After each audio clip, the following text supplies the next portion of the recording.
గత 10 రోజులుగా జరిగిన వర్షాకాల రాష్ట్ర అసెంబ్లీ సమావేశాల్లో రామకొండ సమస్యలపై తమ గళాన్ని వినిపించగలిగానని, తప్పకుండా సమస్యలు పరిష్కారం అయ్యేంత వరకు ప్రభుత్వం వెంటే పడతానని రామకొండ ఎమ్మెల్యే మక్కాన్ సింగ్ రాజ్ ఠాకూర్ తెలిపారు.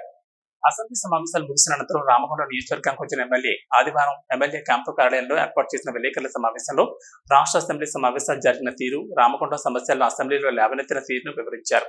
రాష్ట్రంలో ఎన్నడూ జరిగిన తీరుగా అసెంబ్లీ సమావేశాలు ప్రజాస్వామ్యయుతంగా ప్రజా సమస్యల పరిష్కారం దిశగా సాగాయని తెలిపారు. అసెంబ్లీ సమావేశాల్లో తాను రామకొండలో ముఖ్యంగా సింగరేణి కాంట్రాక్ట్ కార్మికుల 22 జీవో అమలు చేయాలని ప్రభుత్వాన్ని కోరడం జరిగిందని, రామకొండంలో సింగరేణి సంస్థ ద్వారా 1x800 మెగావాట్ల విద్యుత్ పరిశ్రమ నెలకొల్పాలని గట్టిగా పట్టుబట్టడం జరిగిందన్నారు. అలాగే యువతకు స్పోర్ట్స్ లో రాణించేలా బడ్జెట్ లో స్పోర్ట్స్ కు 361 కోట్ల నిధులను కేటాయించేలా చూడడం జరిగిందన్నారు. తాను అసెంబ్లీలో లేవనెత్తిన అంశాలపై ప్రభుత్వం సానుకూలంగా ఉందని తెలిపారు. రాష్ట్ర వ్యాప్తంగా కూడా అసెంబ్లీలో చాలా మంచి నిర్ణయాలు జరిగాయని, నిరుద్యోగ యువత కోసం జాబ్ క్యాలెండర్ విడుదల, సుప్రీంకోర్టు ఇచ్చిన ఎస్సీ వర్గీకరణ తీర్పుపై మొట్టమొదటిసారిగా తెలంగాణ రాష్ట్ర ప్రభుత్వం స్పందించి వర్గీకరణకు తాము సిద్ధమని తెలపడం జరిగిందన్నారు.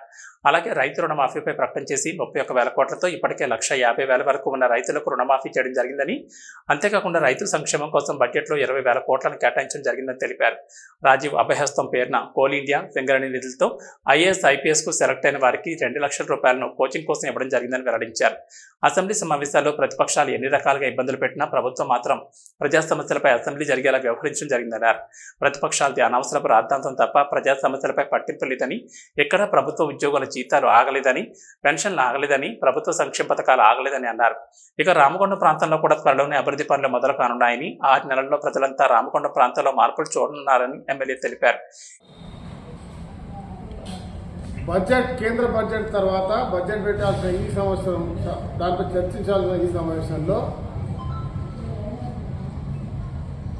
ఈరోజు జీతాలు ఇవ్వాలన్నా, కార్యక్రమాలు నిర్వహించాలన్నా, చెప్పిన ఏవైతే వాగ్దానాలను తక్షణమే చేపట్టాలన్నా ఈ యొక్క బడ్జెట్ అవసరం ఉంది. దీన్ని బిల్లులు పాస్ చేసుకోవాల్సిన అవసరం ఉంటుంది. రాజకీయాలకు అతీతంగా ప్రభుత్వాన్ని నడిపించే దిశగా చేసుకున్నటువంటి కార్యక్రమంలో అందరూ మద్దతు పట్టారు. కానీ మీరు అందరూ చూసారు, దాన్ని భక్తీకరించడానికి, దాన్ని వాడుకోవడానికి, వారు గత 10 సంవత్సరాలు చేసిన తప్పిదాలను కప్పిపుచ్చుకోవడానికి రకరకాల ప్రయత్నాలు చేస్తూ ఇచ్చిన అవకాశాన్ని దుర్వినియోగం చేసిన చరిత్ర మీరు చూసారు. వాళ్ళ పాలనలో శాసనసభ నిర్వహణ జరగలే. ప్రశ్నించేవాడు మొదలు పెడితే పోలీసులతో అరెస్ట్ చేపించి బయటికి లేపి ఎత్తేసిన చరిత్ర వాళ్ళే ఒప్పుకుంటా ఉన్నారు. అందుకే మాకు ఈ గతి పట్టింది, మేము ఇక్కడ కూర్చున్నాం, మీరు అక్కడ కూర్చున్నామని వాళ్ళే చెప్పారు.